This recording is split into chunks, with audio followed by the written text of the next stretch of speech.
When we took our vows, we have to love each other as we are. And we are not really to change each other. We have to accept each other. For better or for worse. Kung maganda, walang problema. Kung hindi naman, we have to accept that.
Ako po si Rick Villamiel, Sector Couple Coordinator para sa YFC Campus Base ng West B.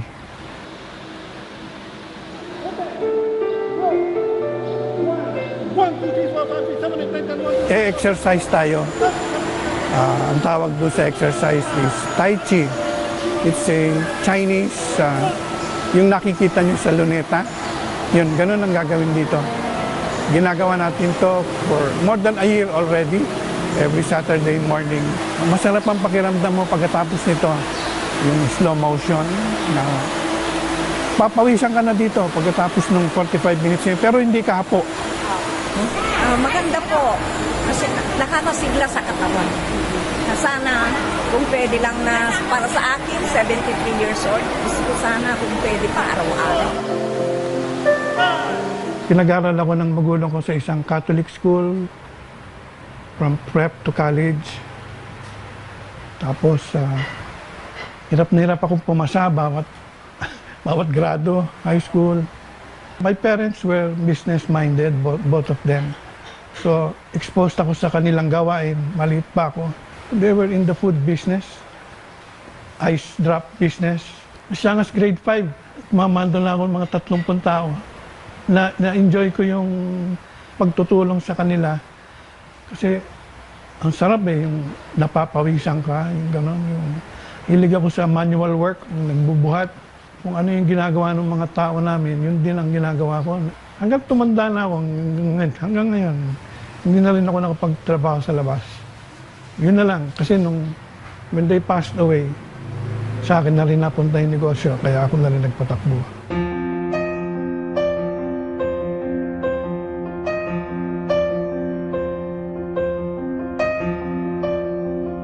Yung 1969 to 1979, college student ako noon. Ito rin yung kapanahon na ng Beatles, gano'n, Dave Clark 5, Zombies. And this was the time din yung nauso yung mga pahipi-hipi, no, drug scene, due to peer pressure. Sinubukan ko yung marijuana. No? Hindi ko, responsable tao naman ako, kaya ko to. Then I tried it. Nagustuhan ko. No? So much so na it became part of me for 10 years. For 10 years. In other words, I became an addict.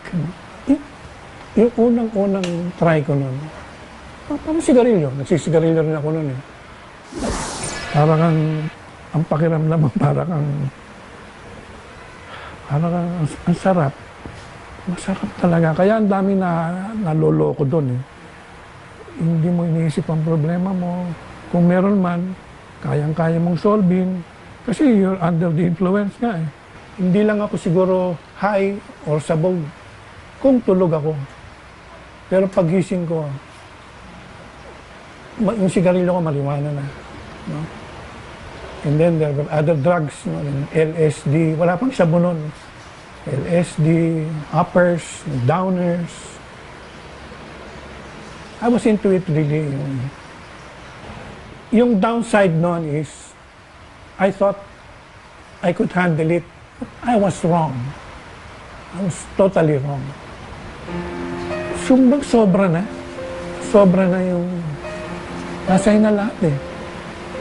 Wala nang kasiyahan. Kaya o di, anong isipin ko ngayon? Nasa akin na lahat, pero I feel miserable. Ganun. Doon naman ako nag-isip na magtangkang. Tapusin na to, anong klaseng buhay ito? Uminom ako ng lahat ng tabletang mapupulot ko sa bahay. Nakatulog ako, pero nagising din ako. Hindi ko pa panahon.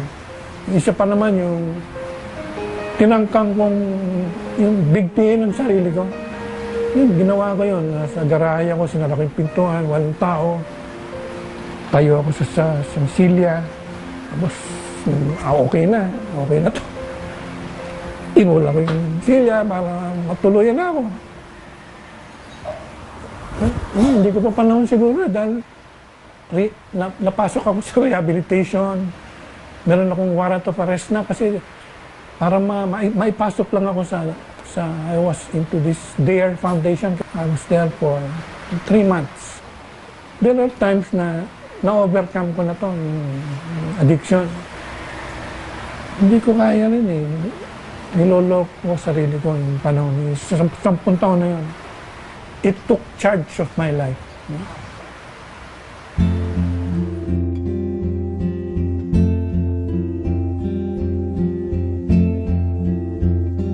What really helped me was when my mother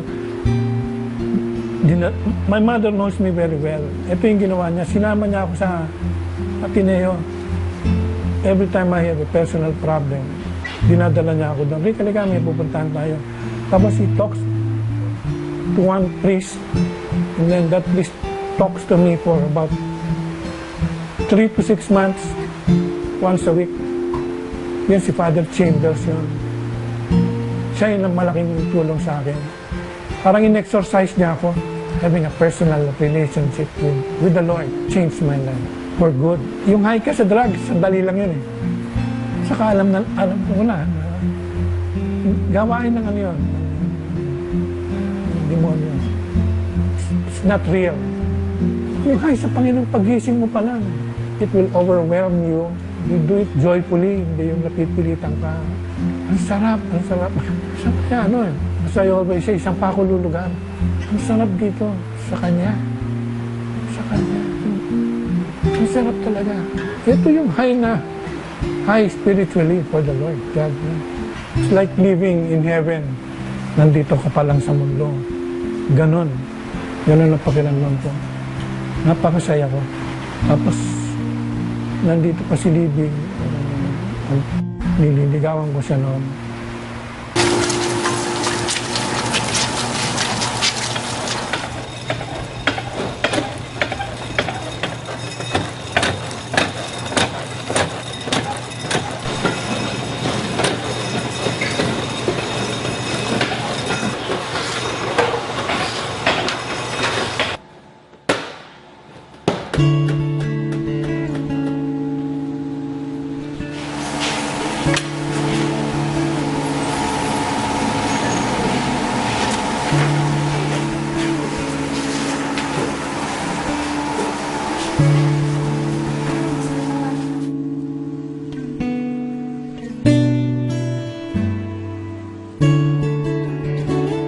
Ako po si Libby Villamiel, Sector Couple Coordinators ng Youth for Christ Campus-based. At present, I'm managing Kamuning Bakery. It's a family business of my sister-in-law's husband. Hanggang sa nabili na yung a portion of it ng isang Chinese businessman. Tapos, ayun na, I still continue to manage the bakery operations. I grew up talaga na very active sa church nung mga teen years ko po. During those times, wala.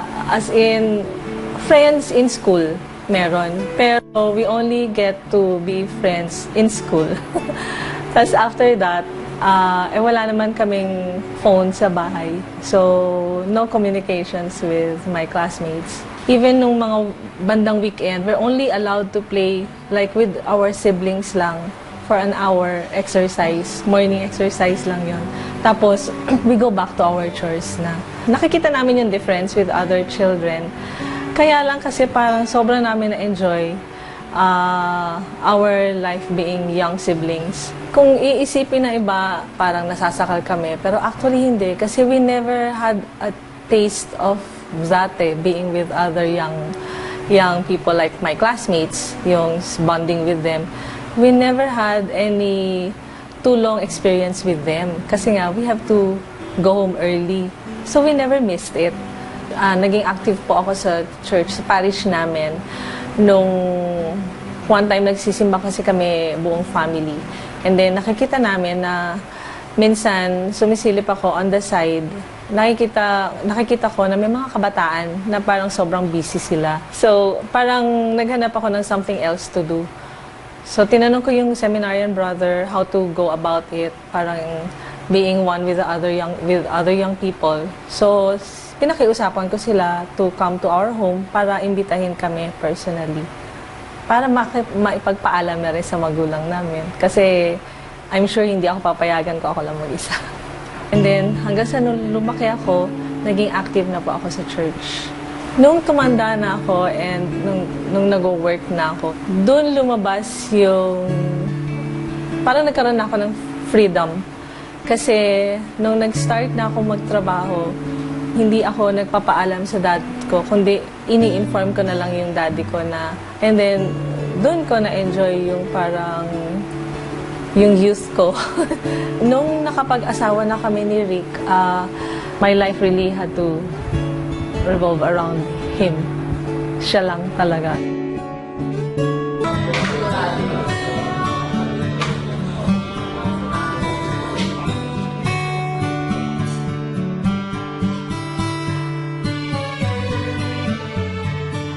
Paano tayo nagkakilala? Libby was working for a financing company.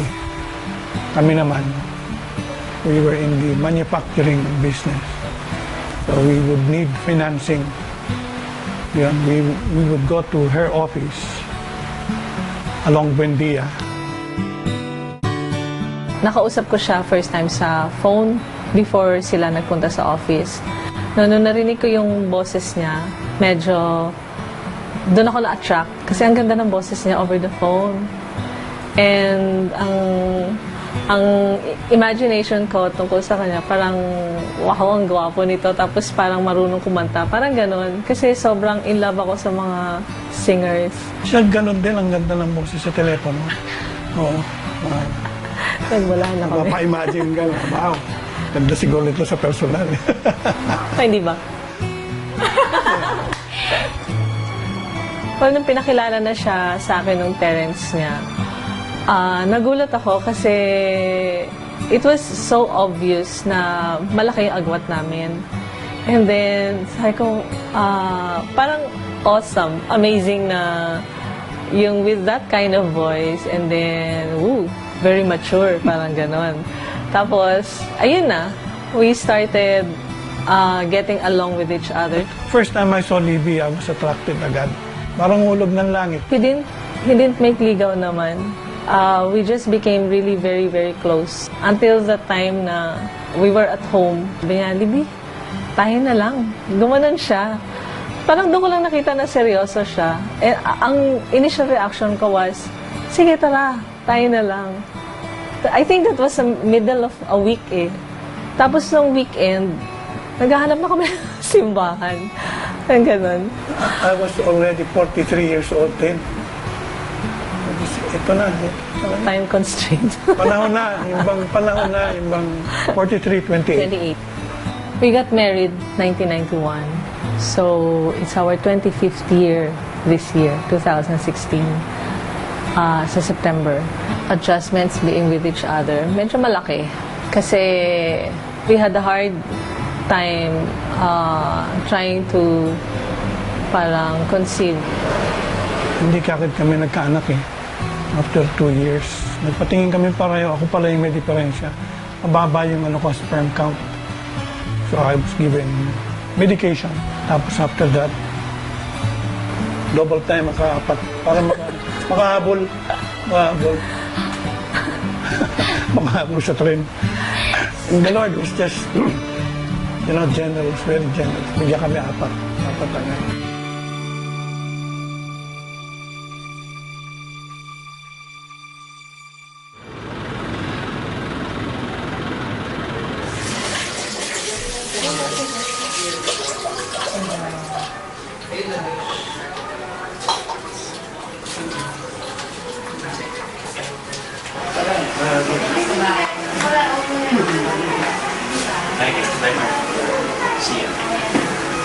Bless us, O Lord, in this time gifts which we are about to receive from thy bounty through Christ, our Lord. Amen. And Son of the Holy Spirit. Ako si Henry. And ako si Grace. Ako po si John. Ako naman po si Mark. At kami ang anak ni Rick at Libby. Para sa akin, sila yung tipong parents na very supportive sa kahit anong decisions na gawin namin individually. Sila yung tipong they help us who we want to be. Hindi yung tipong parents na parang kung ano yung gusto nila, yun yung masusunod. Hindi. Tsaka sa lahat ng bagay na ginagawa namin, talagang nararamdaman namin, basta gusto nila masaya kami, tapos okay na sila doon. Nagiging strict lang sila kung kailangan maging strict. Parang sa disiplina kami near-around nila mami tsaka ni daddy. Lagi ko sinasabi sa akin na ito yung the best family. Kahit hindi ko pa alam yung iba, pero laging iniisip ko talaga na ito yung best. Kasi ang dami nang nangyaring pagsubok sa amin, mga hinarap na problema. Ang dami. Tapos hanggang ngayon, ganito pa rin kami kasaya. Tapos buong-buo pa rin kami.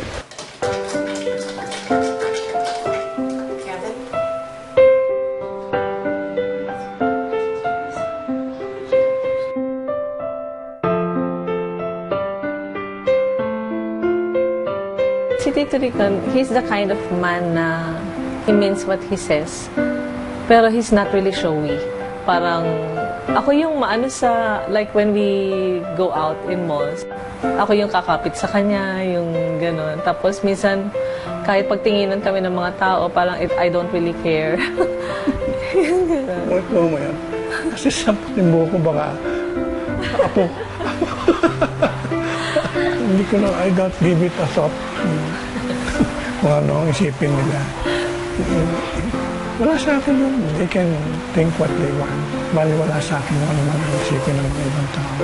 Age gap, no problem. No problem with me there. Married life is not a bed of roses. Actually, you're two different personalities eh. And then you become one. And kahit tanungin ako, doon sa mga pinagdaanan nyo na medyo masakit, magulo, yung gano'n. Gusto mo pa ba siya maging asawa mo? Even if there would be another life. And I would, parang without batting an eyelash, I would always say yes. Ganon din ako. Yung grasya, no, it is really God's work. Time will come and the devil is there to, break goodness among couples. But if we have Christ as our focus, pagdating ng mga pagsubok na yan, will be a great help, a big help to be prayerful.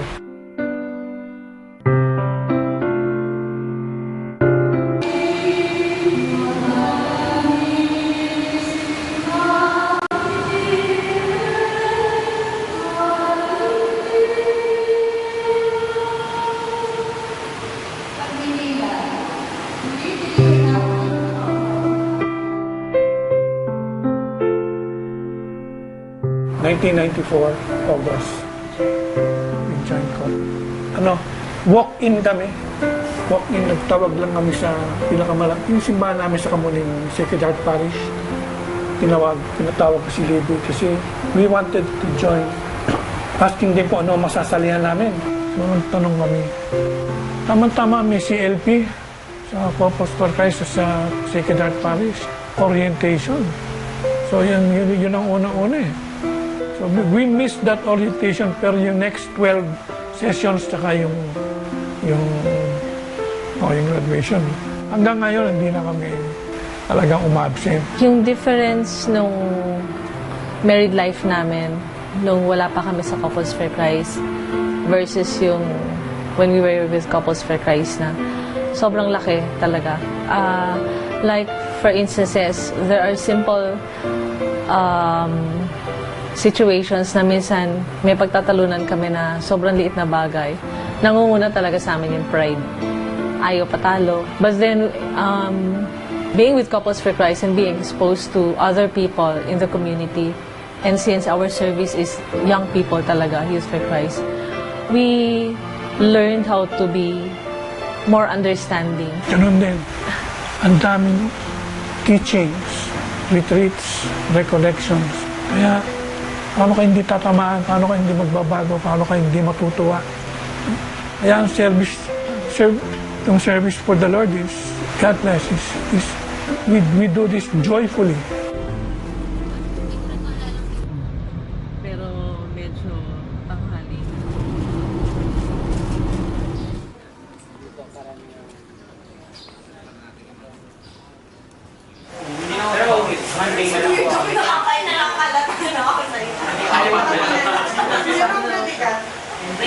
Dito rin natin.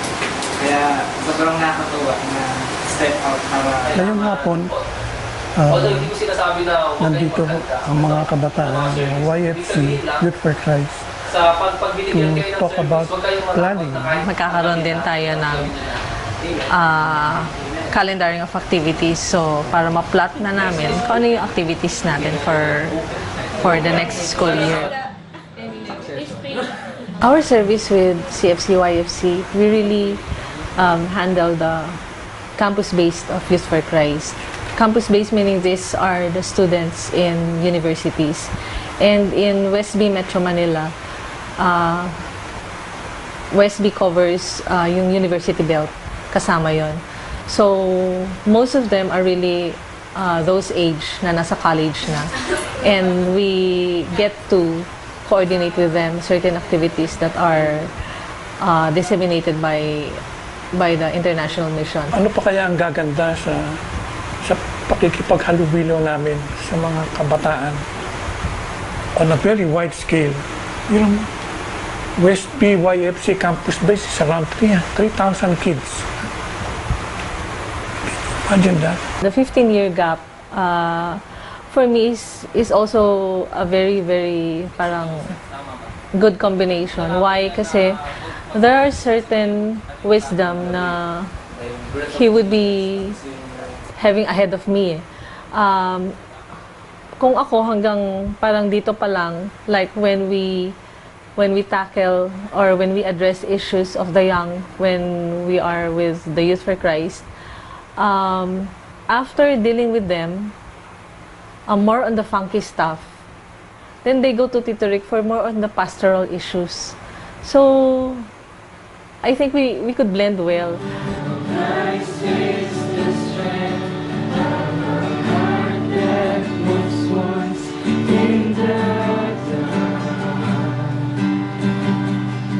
My life, since day one of our wedding, my life really had to revolve around him.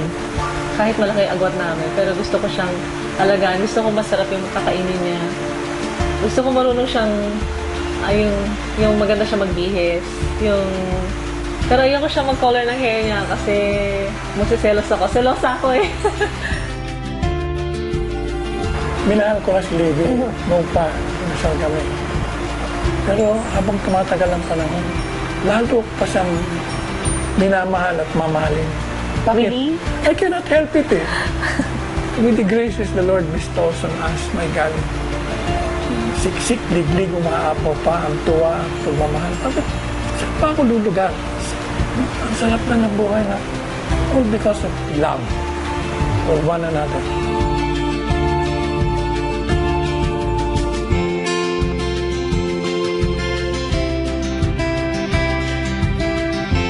Ako si Rick Villamier. Ako si Libby Villamiel at ito ang aming storya.